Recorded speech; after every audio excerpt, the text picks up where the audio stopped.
would like to first welcome everybody. Thank you for taking the time on this beautiful sunny day to be online and with the job interviews workshop. Before I start, I would like to introduce myself a little bit. I've been with Jumpstart Refugee Talent for about 6 months.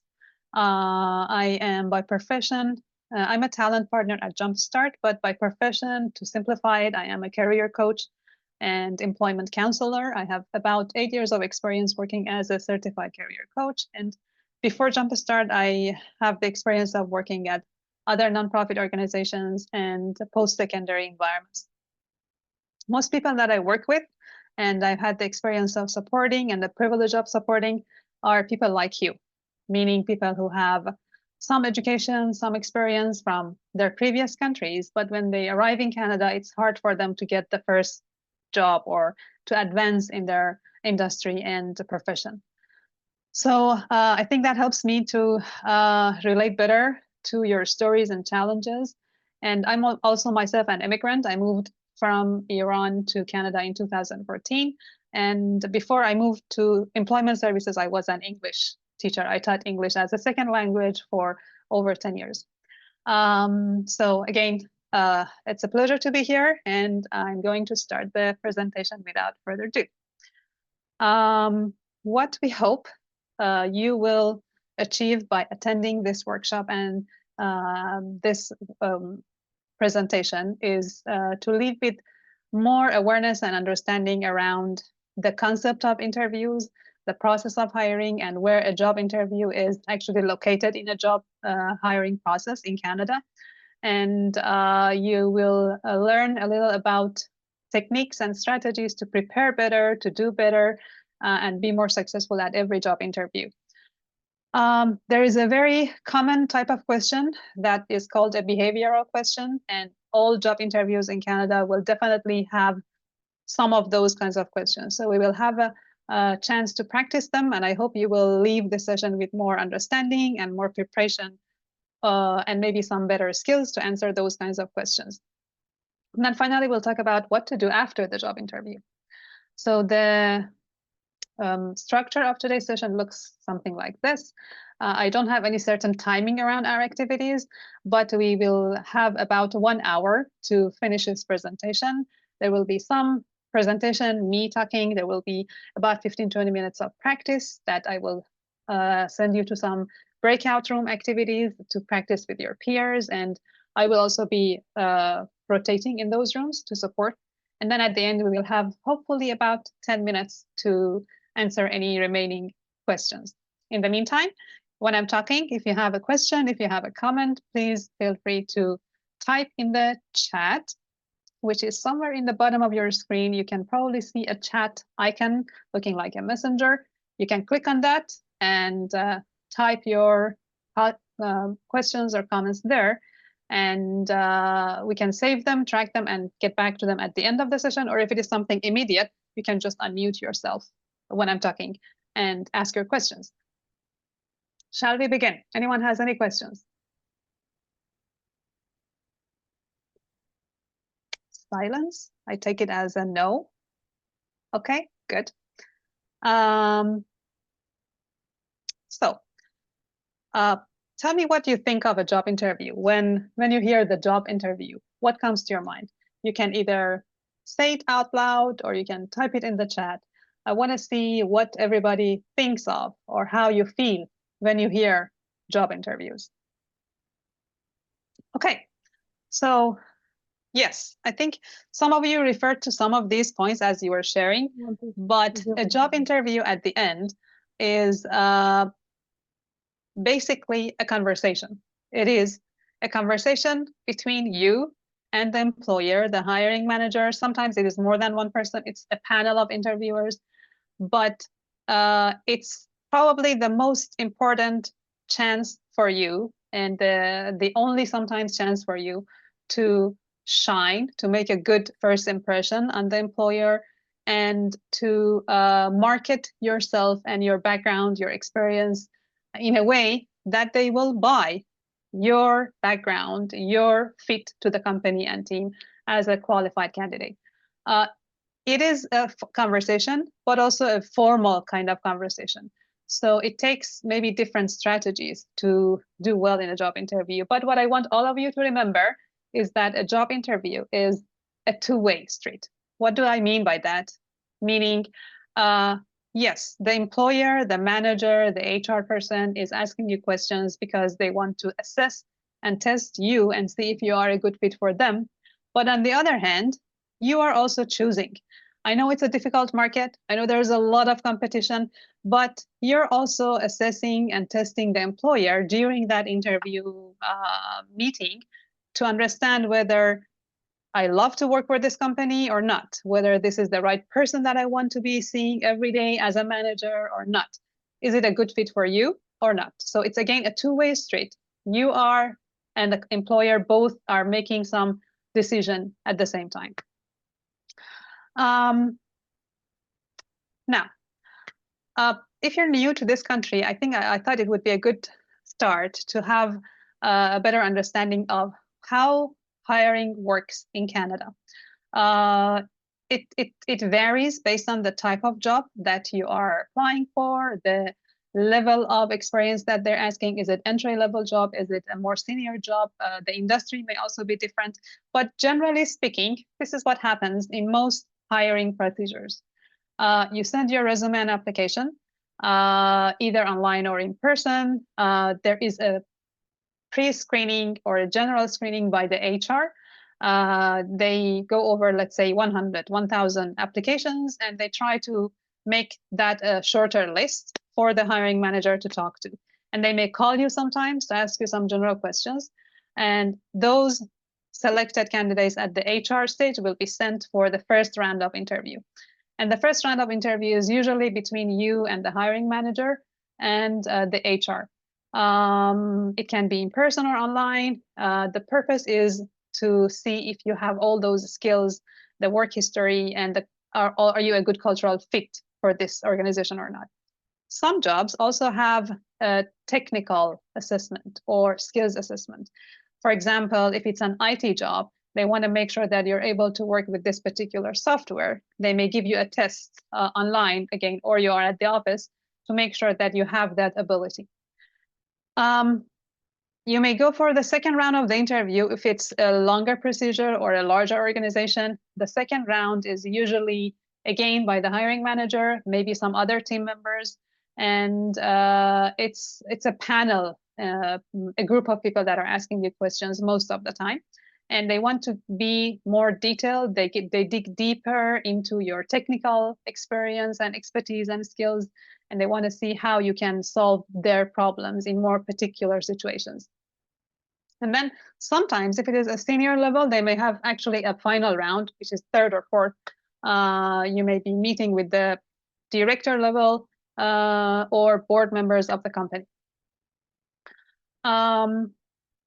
And depending on, again, the type of the job, the level of the job that you're applying for, you might expect to have between 2 to 4, 5, sometimes more interviews. So I just wanted you to be aware. It's normal to have more than one interview. Some companies may make that decision only at one interview and that's it. But there may be some more additional stages or interview rounds to each hiring, every hiring position. Now, what do we do to do better in our job interviews? What are the strategies? What is the secret to have a successful job interview? And if you're new to this job interview in Canada, I want you to have patience because it takes time to develop the skill and learn how to do better at every job. It's like a skill, and you can just like how you learned to drive or how you learned to I don't know, cook. It took time and practice for you to do better as time passed by. So, but every time you go for an interview, every time you practice by yourself or with a friend, you're doing better for the next time. There are 3 important things that you need to do before every job interview. One is to do research, practice, Again, if you have people that can help and support you, great. If not, you can practice in front of a mirror, you can record yourself, and how to follow up at the end after the interview and thank the panel or the interviewer is also important. So imagine you're going for a job interview. Now let's talk about research. What do you think you should do research about? And I'm asking all of you, please feel free to type in the chat. What or who do you think you need to do research about before the job interview? Okay, thank you for the answers. You're all right. And I have just divided and broken this into three areas that you need to do research about. The more information you have, the more relevant information you have about, or specific information you have about the job, about the company, and about the people that you are having the interview with, definitely you will be more confident and look more qualified for the job. So the job, the company, and the people you're having the interview with are the three areas and people or things you need to do as much research as you can. And a lot of information these days is available online. So you can Google, you can use LinkedIn, and if possible, you can also talk to people working in the same company or with the team or similar companies to have as much information as possible. Now, when it comes to the job, what are some aspects of the job that you need to know about before you go for the interview? Again, I would be happy to see some answers in the chat. You're doing some research about the job itself. What do you need to know about the job? Okay. So yes, you are right. You need to ask yourself, you need to actually study the job ad and the job posting to have a very good understanding of what are the top, if not all, at least what are the top 3 to 5 main responsibilities in this job? What are the skills that are required? Again, what are the top 3 competencies or skills or types of experience that would make you an excellent candidate for this job? How does this role fit the company? How does this role support and add value to the team or to the company? How do they understand and measure the success of you as a new employee in the company? What are their KPI is a key performance identifiers? What is the measure that they use? How do they measure that you are a successful candidate or not? And what does success look like for them and for you as a qualified candidate in the near future or when you join the team? And sometimes it's good for you to know what are the challenges, what are the difficult parts of the job if you start. And then it's your job when you do the research to find your unique value. What makes you different? What makes you better than other candidates? What is the combination of your skills and strengths and education that would make you a perfect fit for this position? And then you use that in your stories, in your introduction, and in your technical assessments. What about the company? What would you need to know about the company when you do your research about the company? Answers? Comments? So I've just elaborated a little more on what you said and added some additional parts and pieces that you need to also do research on regarding the company. You need to know who the company's clients are, who are the customers, what is their product, what is the service, mission, vision, and core values, and if they align with yours is also important. The workplace culture in this company, the work environment, is it like hybrid, remote? Is it in person? What is their leadership style? Who are the leaders? Who are the managers and CEOs? What is their strategy in the future? Where are they going? Who are their partners? If they have shown up in some news articles recently in Canada or in the world, it would be wonderful for you to know before you attend the job interview. So doing a quick search online and like news and this company would give you a good idea if they have been mentioned in TV, radio, or newspapers. And you can also look at the employees' reviews while you're doing your research. And there are some websites like Glassdoor is one of them that you can go and look at previous or current employees' reviews of every company. Most companies are you can find them on Glassdoor. Okay, good. And the next, last but probably not least important part that you need to do research on is the people you are going to have an interview with. And sometimes they tell you the names of the interviewers, sometimes they don't when they invite you for the job interview. If they don't, it's on you to reach out by email or call them and ask the names of people who are going to be at the interview and asking you questions. It's your right to know, and they must tell you who those people are. And then when you have the names, you'll start doing research about them. What do you need to know about the interviewers?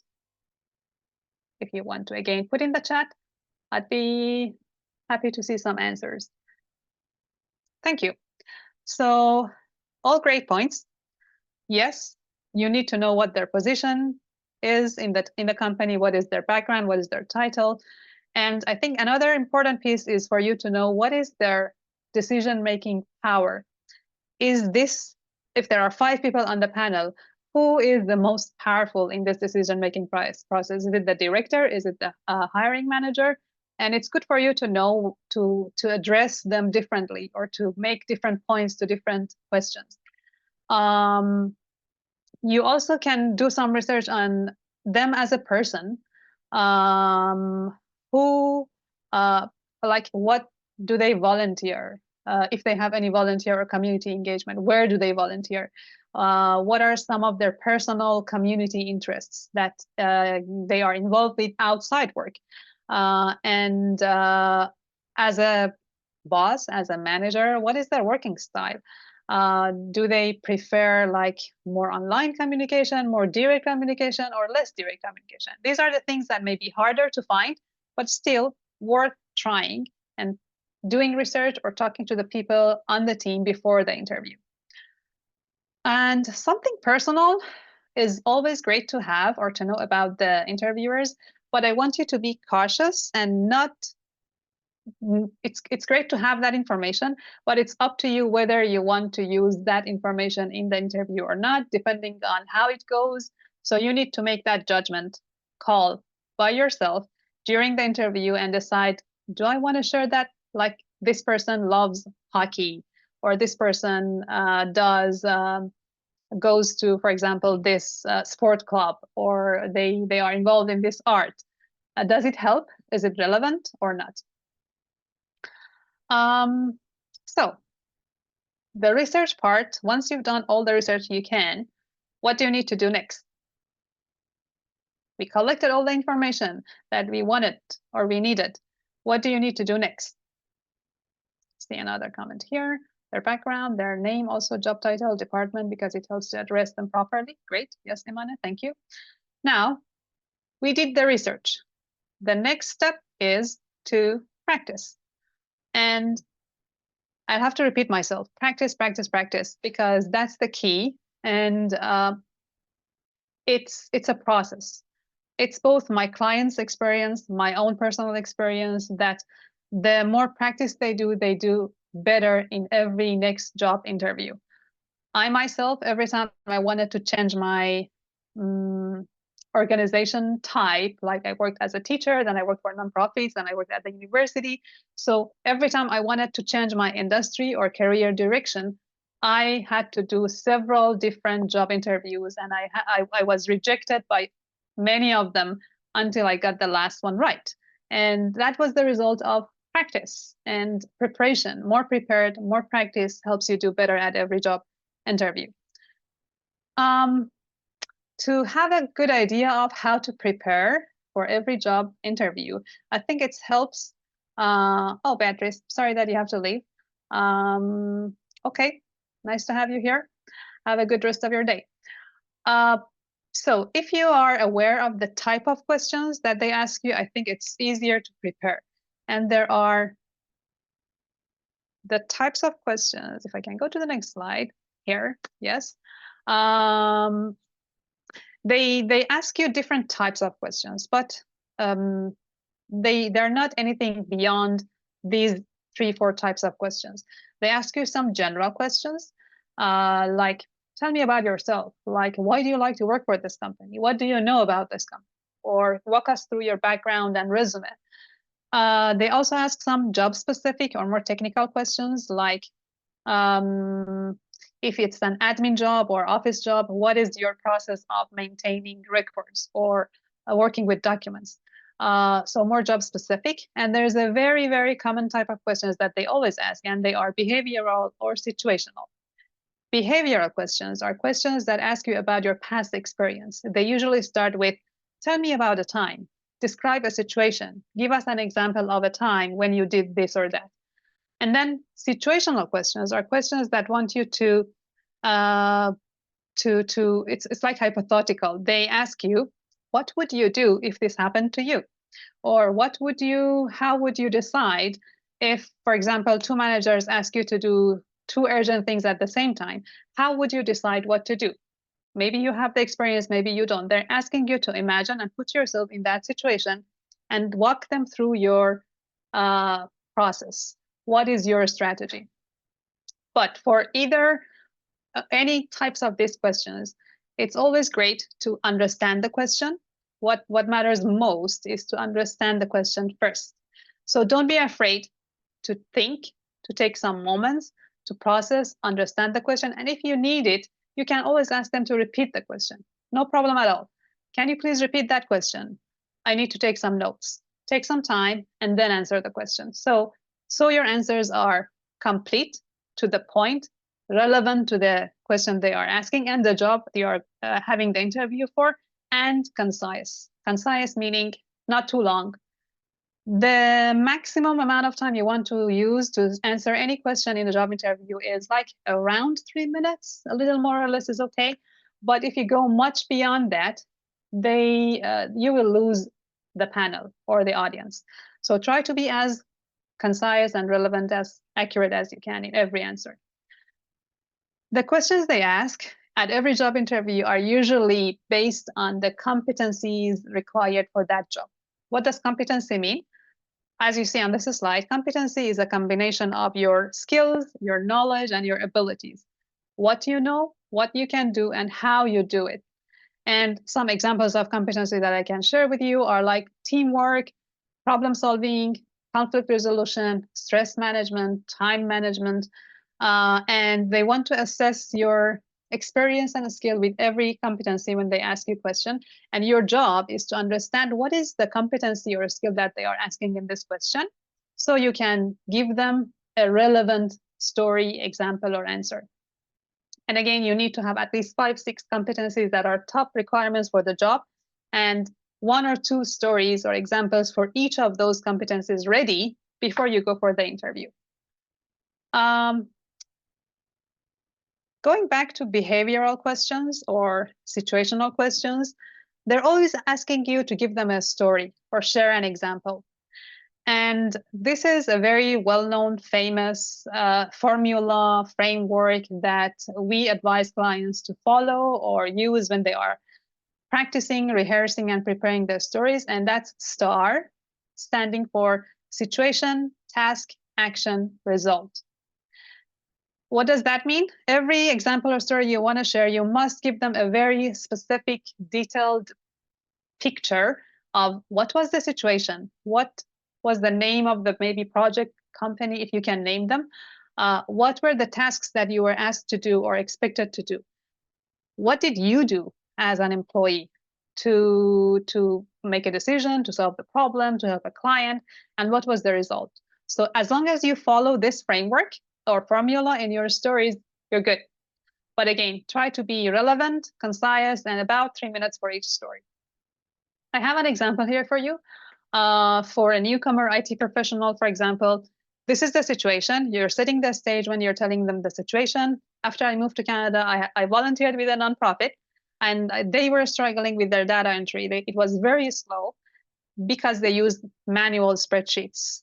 So the task was, I was asked to create a more efficient system to follow their information, to track their data. What did I do? What I did was to build a simple database using free tools and data entry forms, and also trained 2 other staff members so they can also do it. And the result was that the company saved 50% of the reporting time.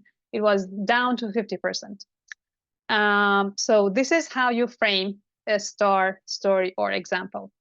You may also hear there is a newer kind of framework formula that we use for answering those kinds of questions. It's also called CAR.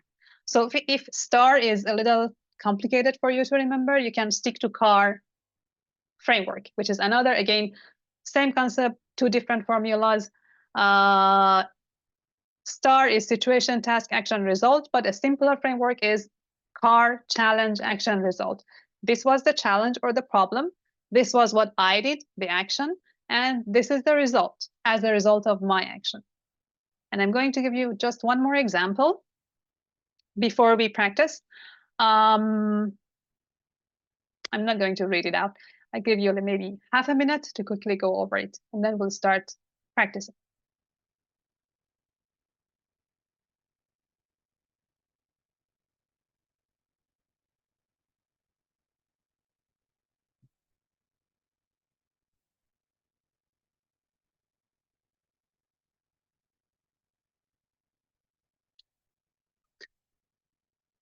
Okay.